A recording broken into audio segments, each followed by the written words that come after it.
আন্দোলন করা ৫৭ বাংলাদেশিকে ক্ষমা করল আরব আমিরাত।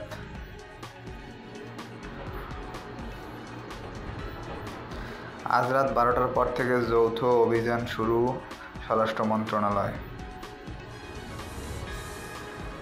সরকার পরিচালনায় ভুল ত্রুটি থাকলে ধরিয়ে দিতে গণমাধ্যমকে ডক্টর ইউনূসের আহ্বান।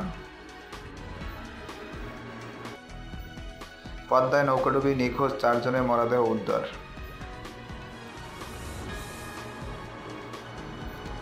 বন্যায় মৃত্যু বেড়ে ৭১, দুর্যোগ ব্যবস্থাপনা ও ত্রাণ মন্ত্রণালয়।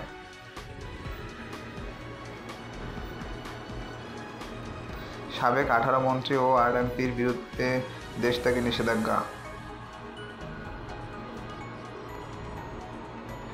আমেরিকায় বসে তুমি বেশি বুঝো না, আমি দেখতেছি। সোহেল তাজকে শেখ হাসিনার কল।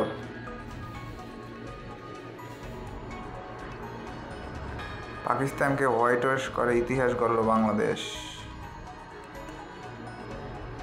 ভিডিওটি ভালো লাগে সবাই সাবস্ক্রাইব